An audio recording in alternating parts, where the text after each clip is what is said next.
विकास की गारंटी करना होगा। तो सबसे कमजोर हिस्से को विकास की गारंटी।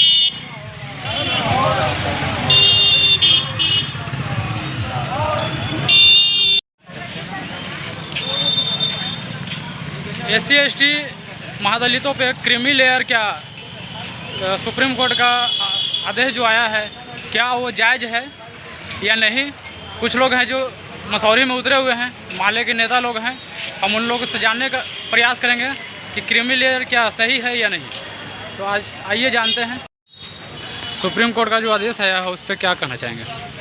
सुप्रीम कोर्ट का जो आदेश आया है, सबसे पहली बात हो कि ये जो सुप्रीम कोर्ट का जो आदेश है, जो संविधान के नज़रअंदाज करके ये आदेश लाया, क्योंकि संविधान में ये 341 जो आर्टिकल है, इस आर्टिकल के तहत अगर समझता है संसद, अगर समझता है कि इसको बदला जाए, संशोधन किया जाए, तो ये संसद के माध्यम से हो सकता है और ये आपका राष्ट्रपति के मुहर पर हो सकता है। लेकिन ये सुप्रीम कोर्ट का ये 341 जो आर्टिकल है, ये छेड़छाड़ करने का इजाज़त नहीं दिए आपको करता है। और इसलिए ये जो सुप्रीम कोर्ट में जो क्रीमी लेयर और कोटा में कोटा लाने की जो बात किया है, ये उचित नहीं है, क्योंकि दलितों में ये क्रीमी लेयर लागू नहीं हो सकता है। दलित में ये संपन्न कुछ हो सकते हैं, खुशहाल हो सकते हैं, ये क्रीमी लेयर नहीं हो सकता, बल्कि कोटा में कोटा लागू करके दलितों में बांटने की एक कोशिश किया गया है। और निश्चित रूप से हम भी इस बात से सहमत है कि दलितों में कुछ ऐसे हिस्से हैं जो कमज़ोर, सबसे जो कमज़ोर हैं, वो जो शैक्षणिक रूप से काफ़ी पीछे हैं, हाशिया पर हैं, उनको लाने के लिए आपको विकास के लिए, जो समग्र विकास के लिए जो भी चीज़ की आवश्यकता है, उसकी आवश्यकता को पूर्ति करके विकास की गारंटी करना होगा, और तभी आपको उसको भी आप आगे बढ़ा सकते हैं। इसलिए ये जो सुप्रीम कोर्ट का निर्णय है, ये आपका क्रीमी लेयर या कोटा का ये मामला ये सही नहीं करार दिया। इसलिए हम लोग इस बंद के माध्यम से इसके माध्यम से हम ये मांग करते हैं कि ये दलितों में सबसे जो कमज़ोर हिस्सा है, उनको विकास की गारंटी होनी चाहिए। दलितों में फूट डालने की कोशिश नहीं हो, ये बंद करना होगा। और आपको आरक्षण खत्म करने की साजिश ये सब जो चल रही है, इसके बहाने पूरी आरक्षण को, दलितों को जो संविधान के जरिए जो आरक्षण मिला है, वो पूरे ख़त्म करने की साजिश है। इसको नहीं चलने दिया जाएगा, नहीं होने दिया जाएगा।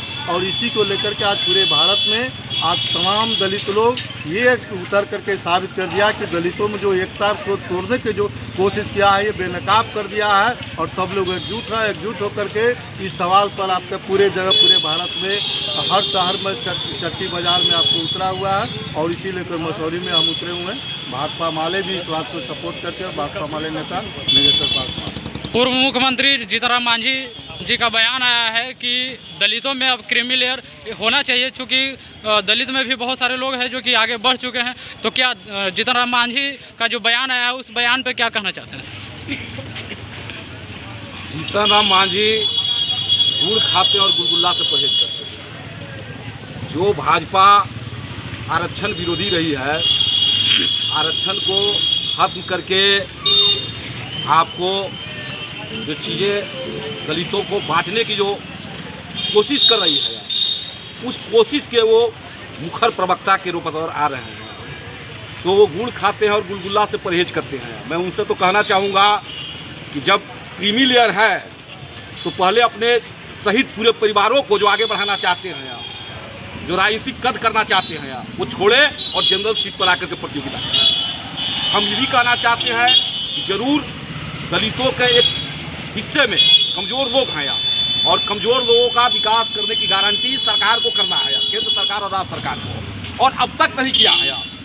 तो अब तक नहीं किया है तो इसके लिए भी आपने देखा कि जनगणना हुआ पूरे बिहार के अंदर में, जो आर्थिक सामाजिक जो जनगणना हुआ, जनगणना से जो आंकड़े निकल करके आए कि 94 लाख जो महा गरीब परिवार हैं, जिनको रोजगार करने के लिए 2 लाख रुपया मिलना चाहिए। लेकिन सबसे पहले इनकम सर्टिफिकेट सरकार बनाने के लिए कर रही है कि अगर 70,000 से नीचे इनकम सर्टिफिकेट नहीं रहेगा तो रोजगार के लिए 2 लाख रुपया भी नहीं मिलेगा।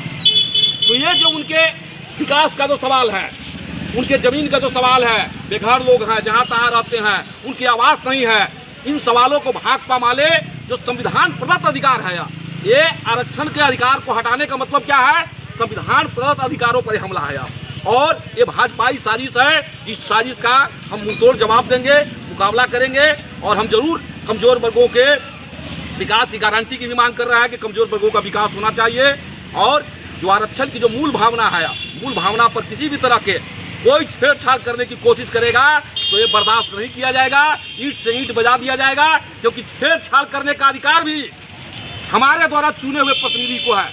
जिस एमपी को हमने मीसा भारती को यहाँ से भेजा है, जिस यहाँ पर हम हमारे जो महामहिम जो देश के संवैधानिक जो पद है राष्ट्रपति, उनकी जब तक मुहर नहीं लग जाती है तो ये जो 341 जो संविधान के अनुच्छेद की जो धारा है, इस धारा के साथ जो गद्दारी कर रही है और गद्दारी करने वाले और तुष्टिकरण करने वाले का जो मिलन चल रहा है, ये जो शासक का जो मिलन है केंद्र की सरकार का और भाजपा की सरकार का जो मिलन है, वो इसके जरिए कमजोर करना चाहता है, गरीबों को बांटना चाहता है, आरक्षण से वंचित करना चाहता है। क्या SC/ST में क्रीमी लेयर जायज है? SC/ST में क्रीमी लेयर जायज है क्या? SC/ST में क्रीमी लेयर कहाँ जायज है भाई?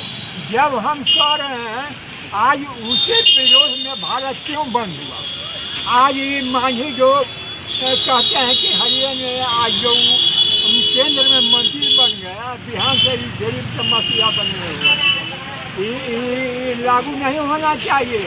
सुप्रीम कोर्ट में वो लोग जो किया है, इसको विरोध में आज समूचा भारत बंद है। इसको खत्म किया चाहिए जब तक राष्ट्रपति का आदेश नहीं होता। ये एकदम और बिहार और भारत में ये विरोध दिवस आज बहुत प्रदान किया जा रहा है। चलिए, तो आप लोग देख रहे थे NCR समाचार, मसौरी से अनिल कुमार। Thank you.